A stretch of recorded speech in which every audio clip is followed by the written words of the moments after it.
welcome back to Franklin Covey's weekly podcast on leadership with Scott Miller. That's me. I'm your host and interviewer each week. I'm also the author of the multi-volume series published by HarperCollins called Master Mentors, Volume 1 and Volume 2 out, Volume 3 coming, where each year I release a book with the permission of 30 of my favorite guests and talk about a transformational insight they shared on the podcast. 30 mentors, 30 insights, 30 chapters. Love to have you pick up a copy of Master Mentors. After 5 years in this seat, we are now releasing this podcast twice weekly. I think when I'm asked, what is the key to a successful podcast? I say, well, having great guests, because although they come for the guest, they stay for the host. You also want to keep going. Just keep going. 90+% of all podcasts don't air episodes after the first dozen or such. And after nearly 300 episodes, we are not just keeping going, we're now doubling down and releasing 2 every week on Tuesday and on Friday for now 100+ episodes a year. Our focus every week is to invest, to pour into you as a listener and viewer to make you a better leader. It might be a better marketing leader, a better operations leader, a better leader in your entrepreneurship or side hustle venture, a better leader as a parent, a spouse, a caregiver, a partner. And today we have an individual on that's going to address a topic that we've not actually spoken to before, and that is all about the employee experience. She is a revisiting guest. She's been on before for a previous best-selling book. Her name is Tiffani Bova. You know her as the author of the best-selling book, Growth IQ. She is now here to talk about her book, releasing today, The Experience Mindset, Changing the Way You Think About Growth. Her day hustle, if you will, is as the global growth and innovations evangelist at Salesforce. Tiffani Bova, welcome to On Leadership. Oh, Scott, thank you for having me. I'm super excited to be here on this day. There is no place I'd rather be. Congratulations. This is soon to be your second, I think, best-selling book. No doubt you have poured into it like all authors do, lovingly, painstakingly. You know intimately that writing a book is about 10% of the process and releasing it to the world and sustaining it is like 90%. So we're honored to take our spotlight and shine it onto your research and your expertise today. Before we start there, will you take a minute and reorient our listeners and viewers to the book we interviewed you about recently called Growth IQ. This book became a best-selling book as well. Talk a bit about Growth IQ and then why your second pivot was to the experience mindset. Absolutely. The first book, Growth IQ, was 10 Paths to Growth. And it came from a combination of my own experience as a leader for sales, marketing, and customer service divisions of both startups and Fortune 500 companies, as well as a decade I spent at Gartner Group as a research fellow. Within those 10 paths, the very first path was customer experience. And I would often say, like, customers are your true north. They're the center of all the decisions that you make in your business. And I missed employee. I talked a little bit about it in that chapter, and I talked about it in a couple of other chapters, but I did not give it its due. And so the experience mindset was my way almost to go back and create the 11th path that I missed in the first book. And it came from the conversations I had with people after Growth IQ had launched, that when we started talking about how do you do these things, people became so much more important. And so I spent 2 years trying to uncover what are those aspects of the employee experience that have the greatest impact on customer experience. And the output of that is the new book, The Experience Mindset. Tiffani, we're going to spend most of our time today talking about just that, the employee colleague experience.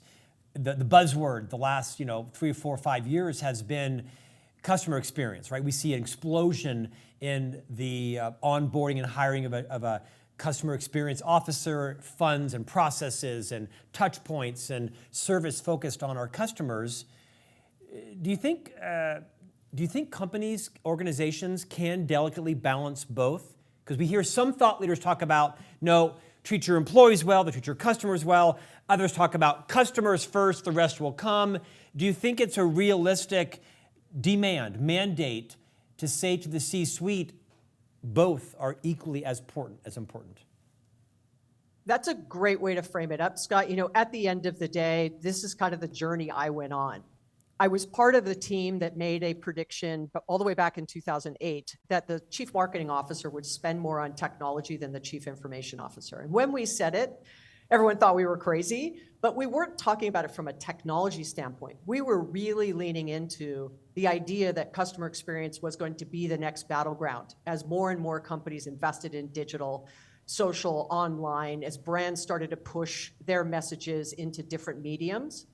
And that resulted in, as you just mentioned, chief customer officers being created as a new role, chief marketing officers sitting at the C-suite.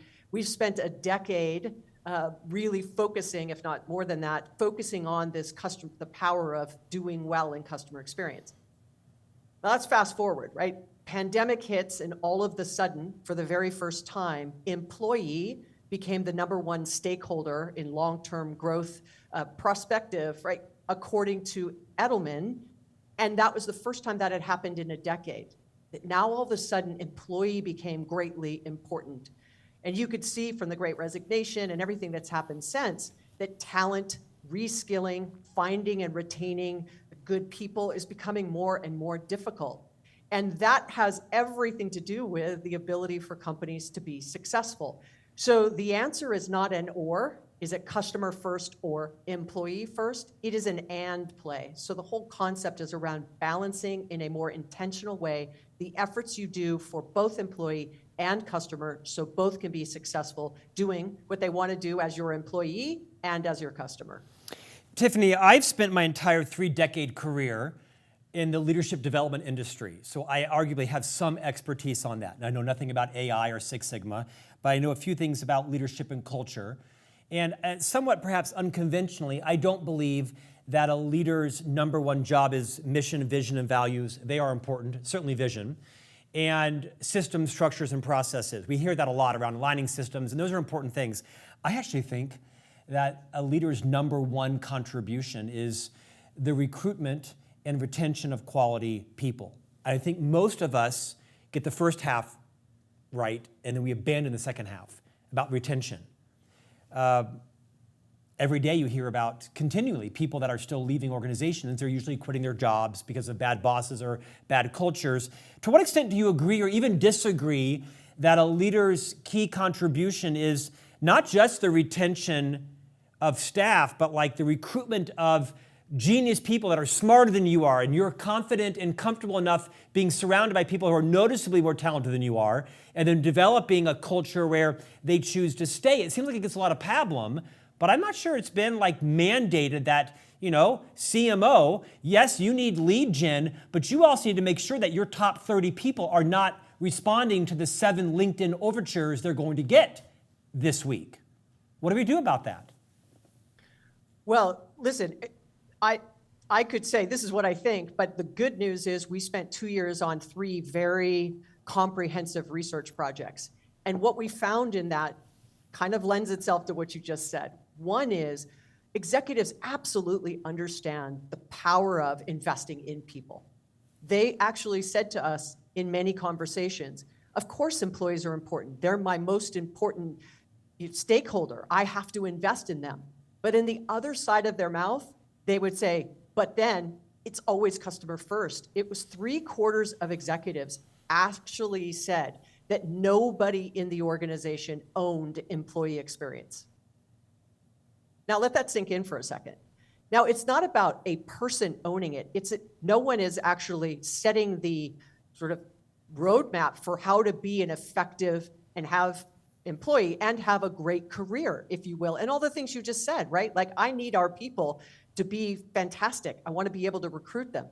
The second thing we found was that although executives were capturing information about what people liked about their job or what they liked about what they did, those surveys, that they were capturing it, but the majority of them were doing nothing with the data.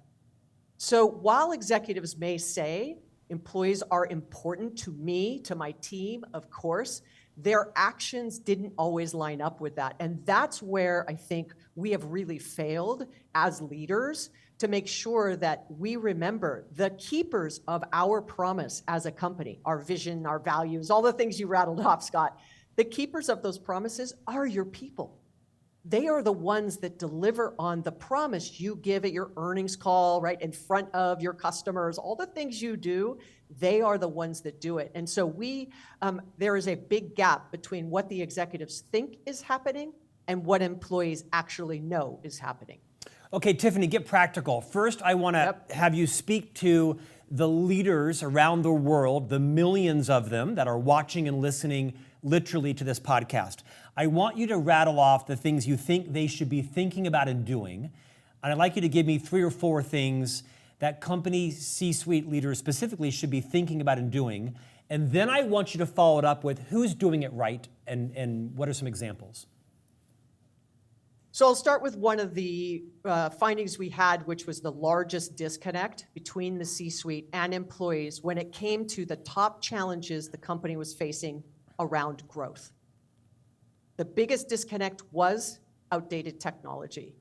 And so when we asked the C-suite, what do you think about the technology your people are using to do their job effectively? It was like 54% of C-suite believed, and this, by the way, is a global study across 6 regions. There was thousands of surveys filled out, as well as hundreds of one-on-one conversations with executives. We asked them, right, do they think it was effective and efficient, the technology for employees to do their job? Only 32% of employees agreed with that statement.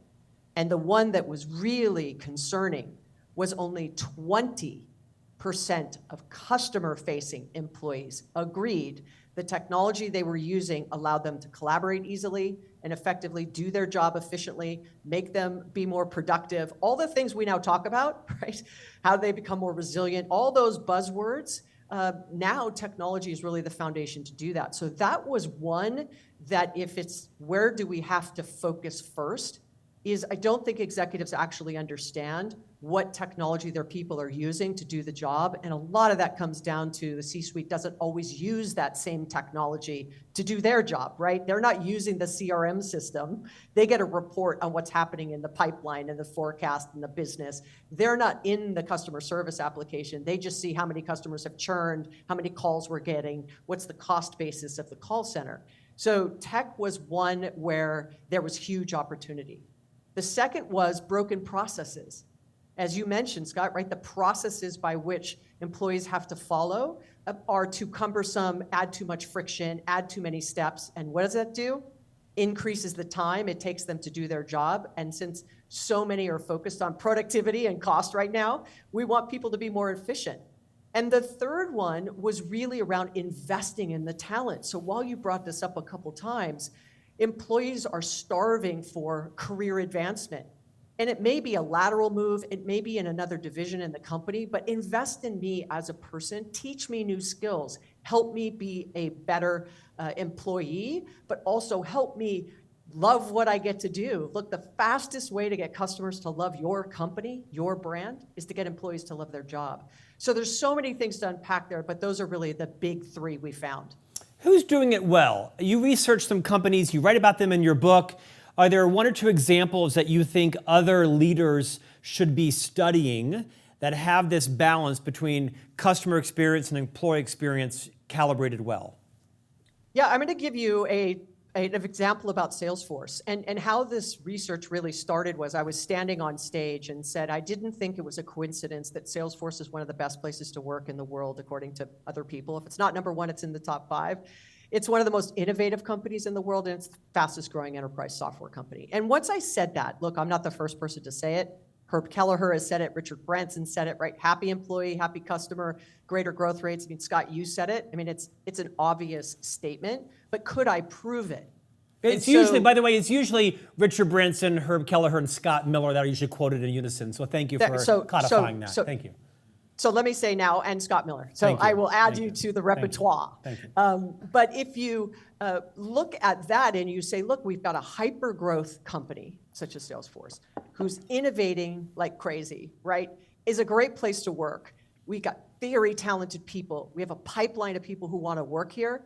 Yet, 20 years into our history, we only stood up an employee experience team 10 months ago. When the book was written, it was maybe 4 months old at that time.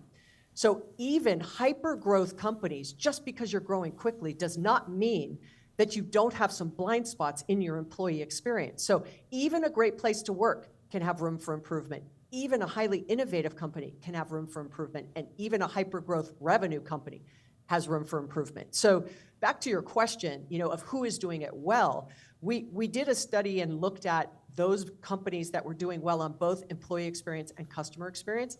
And we found those I think you would recognize, right? It was the Southwest, it was the Hilton Hotels, it was Lamborghini, it was Chewy, it was Ritz-Carlton. There were lots of great examples.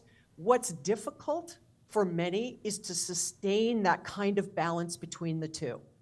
Sometimes things will happen and you pivot back to employee or you pivot over to customer, and we lose sight of the connection between those two things. And that is where culture and leadership really play a part in keeping the company focused on both in a more intentional way.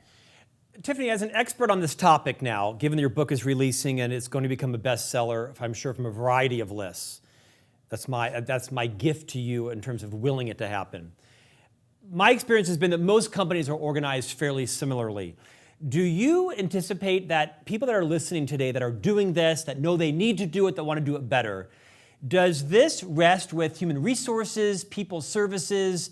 Is it where do you think the responsibility for employee engagement, and if a company had like a chief, employee engagement experience officer, where do you think that should be aligned to? Have you seen it done well or not so well with any clients? You can name them or not name them. So it's like you were listening in on our conversations when I was talking to customers. No, I was with Richard and Herb. We were busy actually, and Herb passed actually, but go ahead. Sorry.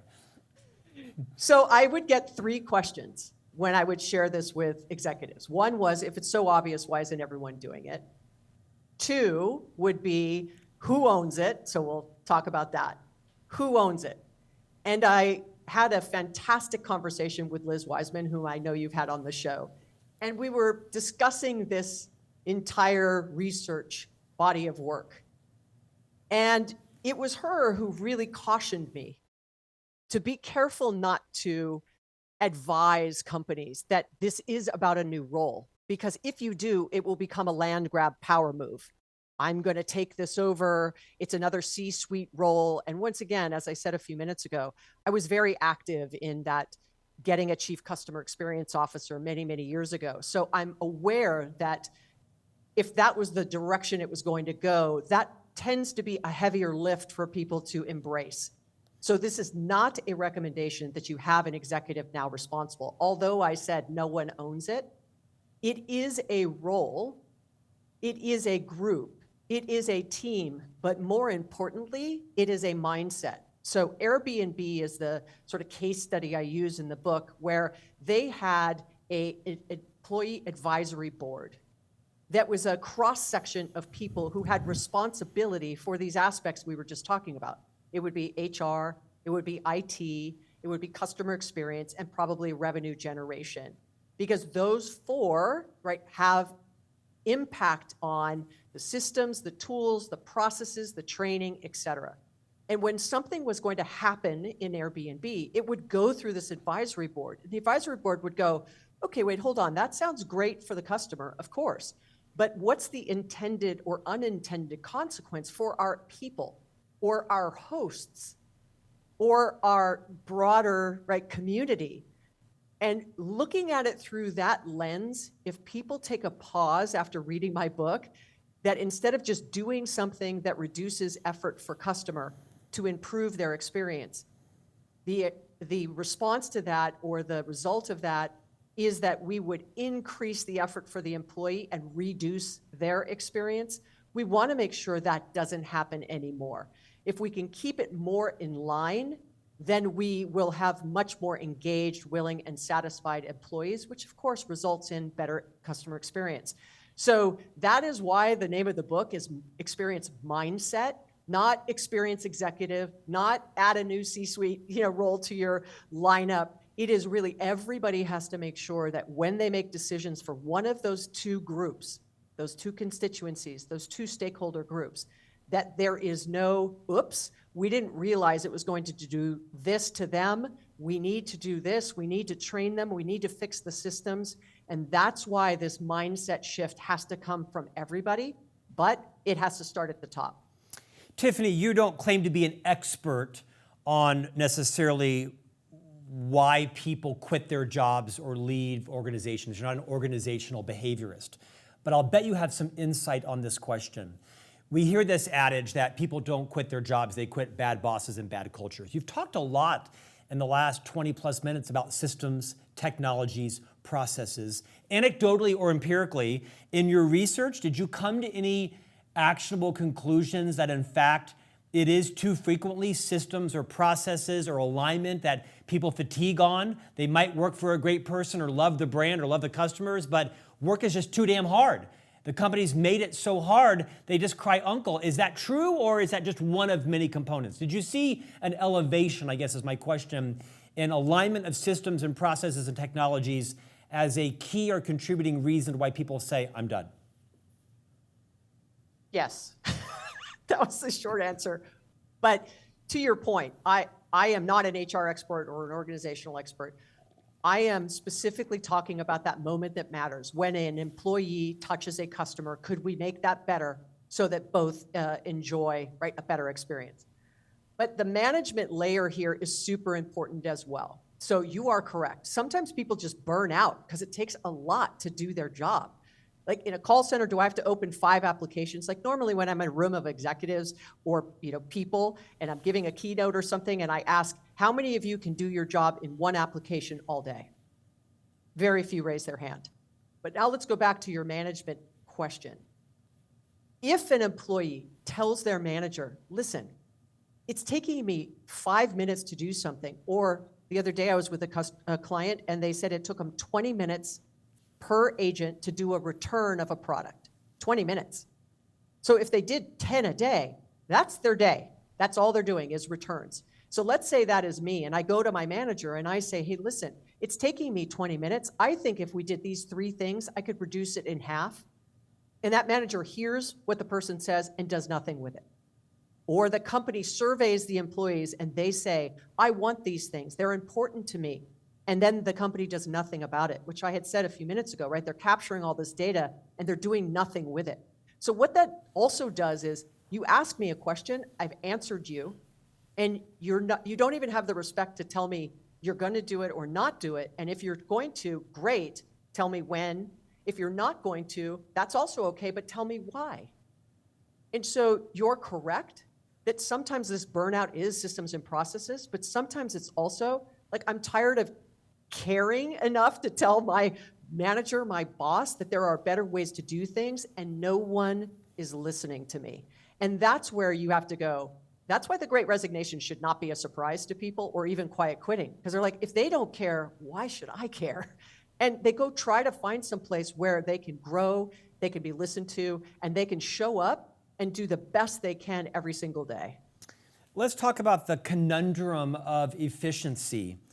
AI specifically. One of the roles that I play at Franklin Covey as an advisor is I help to craft and formulate the company's thought leadership and the books we write. Who writes them, what topics, what publishers, things like that. I take my strategies to the CEO, and he and the board and the executive team decide which they want us to execute. As a result of that, we also hire some outside writers, known often as, writers or ghost writers to help us write content. And recently I was working with an external ghost writer that was helping formulate some thoughts for a particular project. And he said, you know what, I can run this through ChatGPT and have it all back within 20 minutes. And I was resistant because of intellectual property and how we want to have a strong point of view. Well, he did that and it came back and he was very proud of it. Very competent writer, by the way. But he ran this whole project through ChatGPT. And I read it and I said, yeah, it's done like in 20 minutes. This would have taken a human 12 hours. But there's no point of view. It's just milquetoast.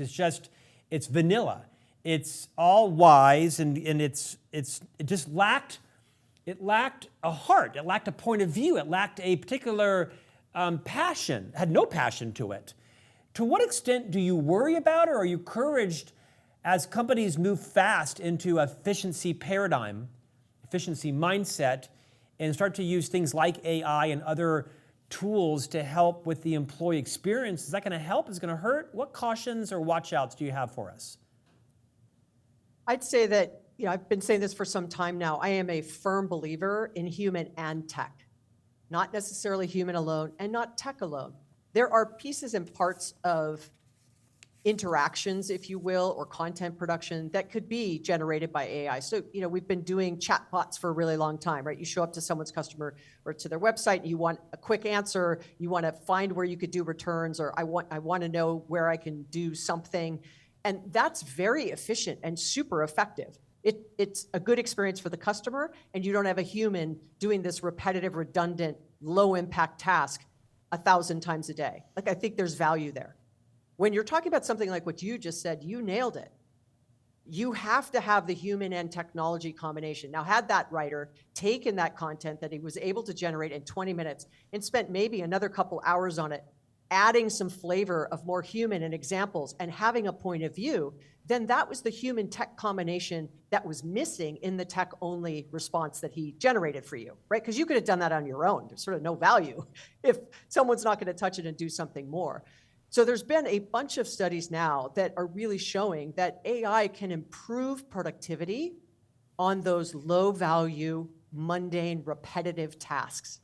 When you start moving up complexity, when you start moving up the need for a point of view or thought or a subtlety in description of what has to be layered on top of it, that's where humans can show up. And that's exciting work. It might bring them joy. They feel like they're doing some really great stuff and working with cool technology. But that goes back to what we were just saying around investing in your people. Are they scared to death of AI?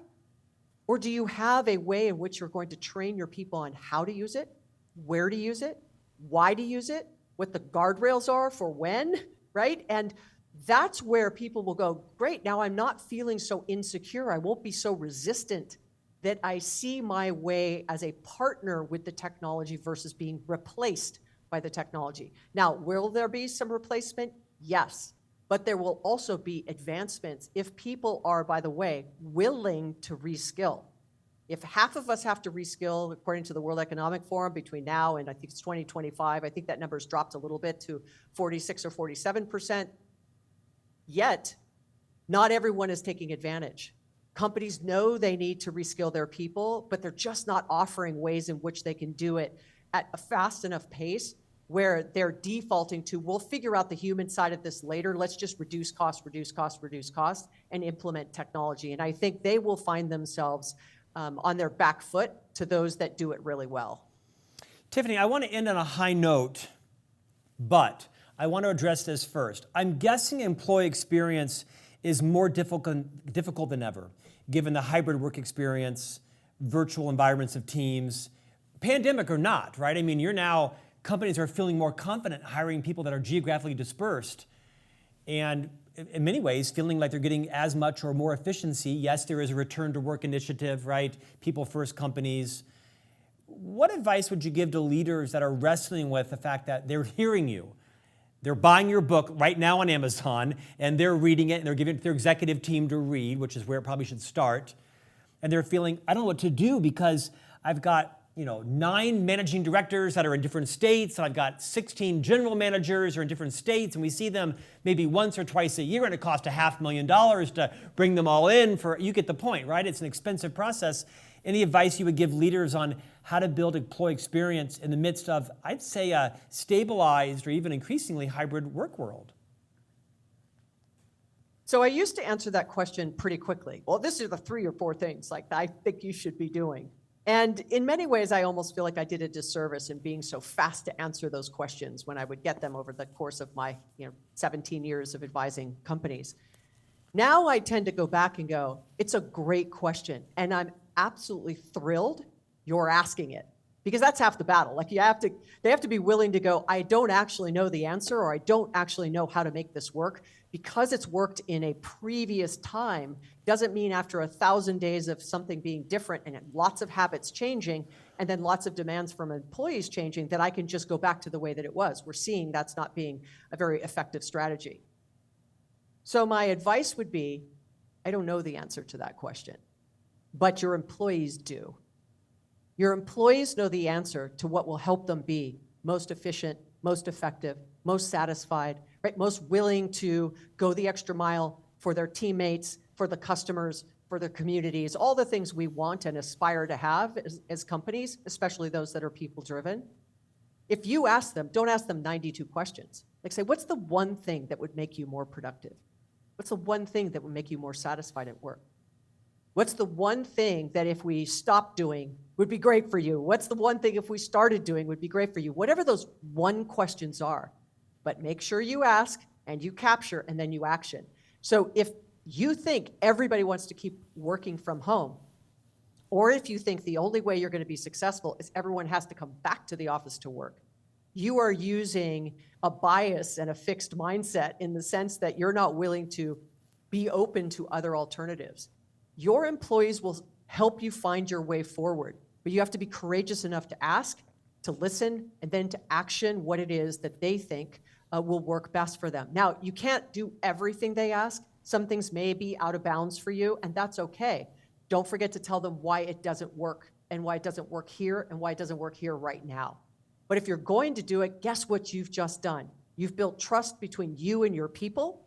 They now feel like, look, I was asked, I answered, they listened, and now I feel completely committed to this company because they're right on track with what I expect from where I work. And even though not everything's perfect, I know why we're not doing it, and I'm okay with it. So I think that level of communication, ask and answer, right, and vulnerability to really admit you don't know the answer, the guidance you're looking for is really within your employee and customer base.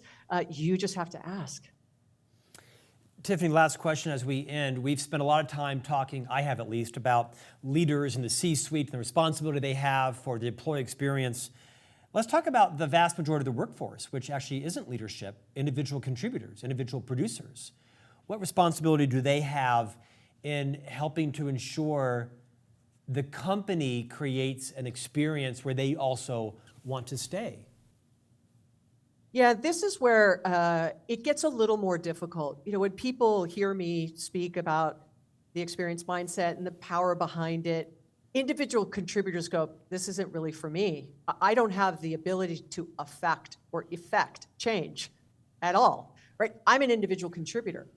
But if you are curious, if you have drive, if you are committed to the company and doing what you do, then I would do what I just suggested the leaders do. I would come up with one or two things that your next one-on-one with your manager or your next team meeting, you bring it up and say, you know what, I tracked my time this week and I realized that I'm spending 20% of my time doing these things. And I want to be more productive and I want to hit the goals that you've given for us and our team and me individually. Is there any way we could fix these two things? And you may all of a sudden have the rest of your team go, oh my God, I so agree. Now it's this bottom up wave of ideas by which your team, your group, your division, maybe your collaborative partners, like whatever it might be, has the ability to change their own reality slowly. And guess what happens? When that starts happening in one group, another group might go, hey, what's happening over there? What are they doing? What are they doing so differently than what we're doing? What are you guys doing? And they say, we did this. Well, I want to do that. And then as the groundswell starts, right, now those managers are listening. They're avoiding all the things we just talked about, right? People aren't quitting because they're a terrible manager. All of a sudden, the team feels invested in a bettering of their day-to-day. So this is not a top-down exercise. It is a meet in the middle of a top-down and a bottom-up. And the managers are the Achilles heel to making sure they're reporting back up to the leadership team of things that are working and not working and where we've got room for investment. And then they're also working down to make sure that they're communicating appropriately to let people know why we're doing things, what's our goals right now, and how they can help them actually solve what it is that they're trying to accomplish. So everybody can play a role in developing this experience mindset as long as they feel like it won't be ignored. So don't make the mistake as leaders to shut down these ideas, no matter how bad you may think they are. It's all part of a learning journey that everybody's on and trying to find their find their way forward during this very different time than we've ever had in the last 50 years. You know you've written a superb book when your list of endorsers includes Ram Charan, Marshall Goldsmith, Liz Wiseman, Keith Ferrazzi, Amy Edmondson, Hort Schultze, and Tom Peters, amongst many others. Tiffani Bova, Wall Street Journal best-selling author. You are the global growth and innovation evangelist at Salesforce and the author of the just released today book, The Experience Mindset, Changing the Way You Think About Growth. Tiffani, best of success for you. Glad to have you back on. Look forward to having you back on Leadership in the future. Thank you for having me, Scott. Look, it's always a pleasure. You put me to task asking such great questions, so thank you for having me. I appreciate your abundance. And we'll see you back here next week for a new conversation on leadership.